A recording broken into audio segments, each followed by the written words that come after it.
Hello everyone, welcome to my channel that is crucial English with Akash channel पर आपका हार्दिक स्वागत है।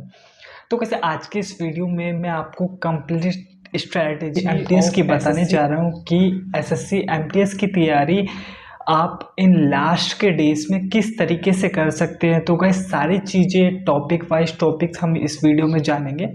और गाइस जैसा कि आप जानते हैं अब आपके एसएससी एमटीएस के एग्जाम्स वेरी नियर है, मींस आपके लास्ट वीक ऑफ अक्टूबर में आपके सीएचएसएल के एग्जाम स्टार्ट होने वाले हैं और ये चलेंगे आपके अराउंड 10 to 12 ऑफ नवंबर में। तो आप ये मान सकते हैं कि अब आपके पास 40 डेज बचे हुए हैं अप्रोक्सीमेटली एसएससी एमटीएस की तैयारी के लिए। तो गाइस टॉपिक्स बाय टॉपिक हम जानेंगे कि आप अपनी तैयारी किस तरीके से कर सकते हैं।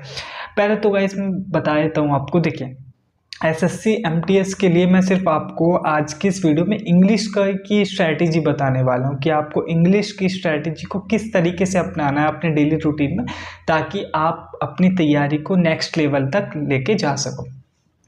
तो गाइस जो इंग्लिश की ही क्यों बता रहा हूँ मैं यहाँ पर, अब आप सोचो कि जीएस की क्यों नहीं बता रहा, क्योंकि देखिए गाइस एसएससी एमटीएस में 4 सब्जेक्ट्स आते हैं, maths, reasoning, English and GS, जिसमें से आपका maths and reasoning qualifying nature रहता है। मींस आपको 20 में से मतलब 20 मैथ्स एंड 20 रीजनिंग में से ओनली 12 क्वेश्चन सही करने होते हैं अगर आप जनरल कैटेगरी से हैं। अगर आप ओबीसी से हैं तो आपको 10 क्वेश्चन सही करने होते हैं, और अगर आप एससी एसटी से हैं तो आपको ओनली 8 क्वेश्चन ठीक करने पड़ते हैं आउट ऑफ 20 क्वेश्चंस पे से। ठीक है, तो ये तो सिर्फ क्वालिफाई नेचर था, इसको छोड़िए। अब जो मेन टॉपिक है जिसमें से आपकी कट ऑफ बनेगी, जो मोस्ट क्रूशियल आपके टॉपिक है, वो है आपके इंग्लिश एंड जीएस का। ठीक है, और जिसमें से आपका जो इंग्लिश का पोर्शन है, इंग्लिश का सब्जेक्ट है, वो मोस्ट एंड मोस्ट क्रूशियल है, क्योंकि इंग्लिश का जो वेटेज होता है एमटीएस एग्जाम्स में बेहद ही ज़्यादा इंपॉर्टेंट रहता है। क्योंकि गाइस अगर मैं जीएस की बात करूँ तो जीएस का जो सिलेबस है वो बेहद ज़्यादा लेंथी होता है, उसको तो जितना भी कर लो उतना ही कम है। उसमें कभी आप कितना भी पढ़ने के बाद कभी भी आप सेटिस्फाइड हो ही नहीं सकते अपने आप से कि हाँ आपकी तैयारी नेक्स्ट लेवल की है, आप 25 में से 25 क्वेश्चन सही कर ही दोगे जीएस में। आपको कहीं ना कहीं डाउट रहता ही रहता है। But guys to be very honest, अगर आप एक बार इंग्लिश का सिलेबस कंप्लीट कर लेते हैं एमटीएस के लिए, तो मैं डेफिनेटली कह सकता हूँ आप 25 में से 25 क्वेश्चन सही करके आएंगे एग्जाम्स में। आपको कोई नहीं रोक सकता 25 में से 25 ठीक करने से एग्जाम्स में। तो इसलिए मैं कहता हूँ एमटीएस के एग्जाम्स के लिए जो इंग्लिश का वेटेज है वो नेक्स्ट लेवल रहता है, अगर आप एक बार अच्छे से तैयारी कर लेते हैं तो। ठीक है, अब आपके पास करीब करीब 40 डेज है, तो अब आपको क्या करना होगा। तैयारी आप कर ही रहे हैं और भी बूस्ट अप लेवल की तैयारी करने के लिए अब आपको क्या करना चाहिए। तो गाइस अगर आपने अभी भी तैयारी करी नहीं है या फिर अब आप स्टार्ट करने की सोच रहे हो एमटीएस के लिए, तो आप सही चैनल पर आए हो। मैं स्टेप बाय स्टेप सारी चीज़ें आपको विद कंप्लीट नॉलेज के साथ बताने वाला हूँ। तो आपको क्या करना है बेसिकली, देखिए सबसे पहले तो आपको अपना सिलेबस कंप्लीट करना है। जैसे कि आप जानते हैं ग्रामर मोस्ट इम्पोर्टेंट है। ठीक है, आपका नाउन हो गया, मतलब बेसिकली पार्ट्स ऑफ स्पीच के जो सीरीज होते हैं जिसमें आपका noun, pronoun, adjective, verb, adverb, conjunction, interjection, preposition जैसे टॉपिक आते हैं, इनको पहले आपको कंप्लीट कर लेना है। ठीक है, और गाइस एक और चीज़ मैं कहूँगा, जो आपका एमटीएस का एग्जाम्स में क्वेश्चंस आते हैं इंग्लिश के, वो कोई डीप से नहीं आते हैं, वो थोड़े इजी लेवल पे आते हैं, मतलब इजी टू मॉडरेट आते हैं, बेहद ज़्यादा डीप से क्वेश्चन पूछता नहीं है। और वन मोर थिंग, मैं आपका एक डाउट क्लियर कर देता हूँ, सीजीएल के एग्जाम्स में आपका डायरेक्ट एंड इनडायरेक्ट में से क्वेश्चन आते हैं, बट जो एमटीएस का एग्ज़ाम होता है उसमें डायरेक्ट एंड इनडायरेक्ट का जो टॉपिक होता है उसमें से एक भी क्वेश्चन आपका नहीं आता। वो इसमें से आपका क्वेश्चन देखने को मिल जाता है, बट डायरेक्ट एंड इनडायरेक्ट का क्वेश्चन नहीं आता, जो कि आपके लिए प्लस पॉइंट है। क्योंकि डायरेक्ट एंड इनडायरेक्ट जो टॉपिक है आपका नरेशन वाला, वो बेहद ज़्यादा डीप लेवल का होता है, उसके लिए काफ़ी ज़्यादा टाइम चाहिए होता है सारी चीज़ों को अच्छे से समझने के लिए। तो गाइस ऊपर से आपको पढ़ना, इतना भी ऊपर से नहीं। मैं ये नहीं कहता कि जो एमटीएस का एग्ज़ाम होता है वो बेहद ही हलवा लेवल का आता है, ऐसा भी नहीं है कि आपको अच्छा सा एग्ज़ाम दे दिया, बहुत ही इजी लेवल का भी नहीं आता। मेरा कहने का इंटेंशन ये नहीं है कि इंग्लिश के जो क्वेश्चंस आते हैं एग्जाम्स में वो बेहद ज़्यादा ईजी लेवल के आते हैं, मैं ये नहीं कहता हूँ, लेकिन वो इतने डीप लेवल से भी नहीं आते जो कि सीजीएल के लेवल के नहीं आते आपके, ठीक है। ठीक है, अब जो पहले मैं बात कर रहा था आपको क्या करना है इन 40 डेज में, पहले आप अपना ग्रामेटिकल पोर्शन अच्छा करो, आपको नाउन अच्छे से पढ़ना है। मैं नहीं कह रहा पूरे डीप लेवल से जाओ, नाउन में भी आपको क्या पढ़ना है, नाउन की definitions, types of noun, countable nouns क्या होते हैं, अनकाउंटेबल नाउन्स क्या होते हैं, ठीक है। प्रोनाउन के बारे में पढ़ना है, प्रेपोजिशन के बारे में पढ़ना है, ऑन का यूज़, अबव का यूज़, दीज का यूज़, ऑन का यूज़, इट का यूज़ कहाँ पर किया जाता है, ये सारी चीज़ें आपको अच्छे से करनी पड़ेगी तैयारी, ठीक है। सेकंड चीज़ है आपको हर दिन अप्रोक्सीमेटली 20 वोकैब्स तो करनी ही करनी है लर्न विद उनके साइनो एंड एंटोनियम्स के साथ, ठीक है। तो साइनो एंड एंटोनियम्स में जैसे कि आप जानते हैं 2 क्वेश्चन अप्रोक्सीमेटली एमटीएस के एग्जाम से पूछे ही जाते हैं, तो आपको ये करने ही करने।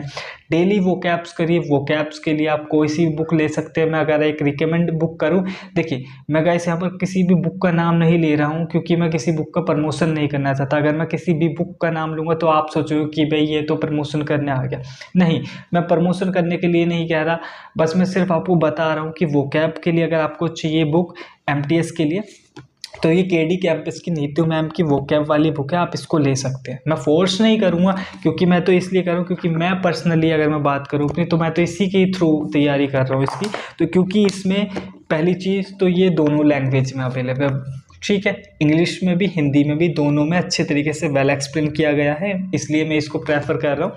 साथ ही साथ इसमें A to Z सारी चीज़ें दी गई हैं, क्योंकि स्टार्टिंग ही देखिए इसमें जो वोकैब्स की स्टार्टिंग है वो विजुअल वर्ड्स पिक्चर्स के साथ है।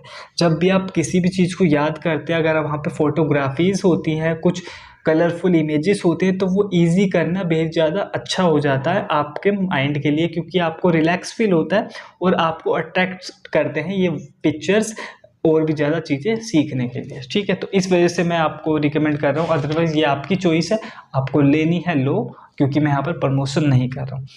सेकेंड चीज़, इसमें सभी रूट्स वर्ड्स दिए गए हैं, वन वर्ड सब्स्टिट्यूशन जो कि मोस्ट एंड मोस्ट इम्पोर्टेंट है, वो भी सारी चीज़ें इसमें दी गई हैं, ठीक है। तो आप वोकैब की कोई सी बुक ले सकते हैं जो सी भी आपको अच्छी लगती है, चाहे ब्लैक बुक ले लें, केडी कैंपस की बुक ले लें, या फिर किसी भी अदर टीचर्स की आप बुक ले सकते, ठीक है। तो सेकंड चीज़ क्या थी, पहली चीज़ मैंने आपको बताई, ग्रामर पोर्शन आपको अच्छे से करना है, ठीक है, और सेकंड आपका वोकैब्स करनी है आपको विद साइनो एंड एंटोनियम्स के साथ, ठीक है। वन वर्ड सब्स्टिट्यूशन हो गया, आपको क्लोज टेस्ट की आपको प्रैक्टिस करनी है, और जो मोस्ट इंपॉर्टेंट टॉपिक में बताऊँ प्रेपोजिशन, जो कि क्लोज टेस्ट के लिए आपके लिए बेहद ज़्यादा इंपॉर्टेंट रोल प्ले करना है, क्योंकि ऑन का यूज़, अबव का यूज़, ठीक है, ये सारी चीज़ें प्रेपोजिशन जो क्लोज टेस्ट है उसमें आ जाती है, ठीक है। अब इंग्लिश का ये चीज़ें तो मैंने आपको बता दी, अब आपको डेली यही करना है कि, और अगर मैं बात करूँ कि अगर आप मेरे से पूछते हो तो कि अब 40 डेज़ में आपको कितना टाइम देना चाहिए इंग्लिश को, तो कैसे मैं कहूँगा मैक्सिमम 6 आवर्स देकर चलो आप इंग्लिश को, ठीक है। मैं ये नहीं कहूँगा कि सारा टाइम इंग्लिश को दे दो, क्योंकि आपका जीएस भी इंपॉर्टेंट रोल प्ले करता है, तो वहाँ पर भी आपको फोकस करना पड़ेगा। मैथ्स भी आपको क्वालिफाई तो करना ही पड़ेगा, उसमें से 12 क्वेश्चन तो करने ही पड़ेगी, मैथ्स भी करनी पड़ेगी, रीजनिंग करनी पड़ेगी, बट ये आपको सिर्फ आप इसको तो 2-2 घंटे लेके चलोगे वो भी इनफ है मैथ्स एंड रीजनिंग को, बट आपको 4 to 5 आवर्स, और मैं तो कहूँ मैक्सिमम 6 आवर्स इंग्लिश को देके चलोगा। इस देखिए मैं इंग्लिश का इसलिए फोर्स कर रहा हूँ आपको, क्योंकि इंग्लिश एक ऐसा सिलेबस है जो आपका एक बार अगर आपने कंप्लीट कर लिया ना, फिर आप 25 में से 25 इजीली लेकर आ जाओगे। बट जो जीएस होता है, जीएस का तो लेंथी पोर्शन होता है, ठीक है। तो आई विश गाइस आज की मेरी वीडियो आपको अच्छी लगी होगी। और अगर मैं वन मोर थिंग मैं गाइस बताना भूल गया, अगर मैं अपनी पर्सनल लेवल की बात करूँ कि मैं किन बुक्स के थ्रू तैयारी कर रहा हूँ, मैंने आपको पहली बुक बता ही दी थी, ये वोकैब्स के लिए मैं केडी कैंपस की बुक नीतू मैम की यूज़ करता हूँ, जो कि बेहद ही अच्छी बुक है।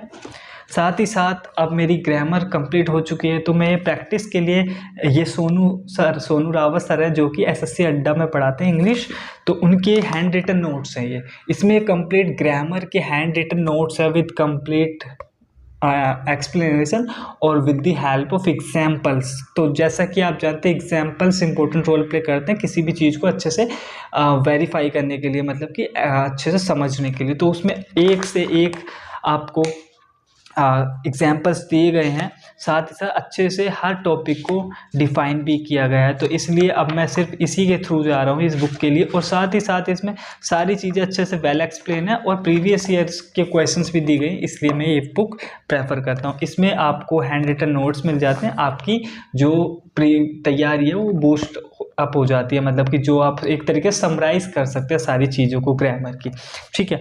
और वहीं मैं बात करूं यहाँ पर ये वाली बुक्स की, इसमें सारे प्रैक्टिस सेट है आपके जो प्रीवियस ईयर में पूछे गए हैं, और one word substitution, antonym synonym, one word substitution, सारी चीज़ें भी इसमें दी गई है प्रीवियस ईयर की भी, और जो एग्जाम्स के लिए बेहद ज़्यादा यूज़फुल रहेंगी वो भी इस बुक में दी गई है। तो ये तो मैंने अपने पर्सनल लेवल की बात करी। तो इस तरीके से आप एमटीएस की तैयारी कर सकते हैं। और अगर गाइस वीडियो अच्छी लगी हो तो प्लीज़ वीडियो को अपने फ्रेंड सर्कल में, अपने रिलेटिव में शेयर ज़रूर करना। Thank you everyone for watching this video completely. Thank you everyone.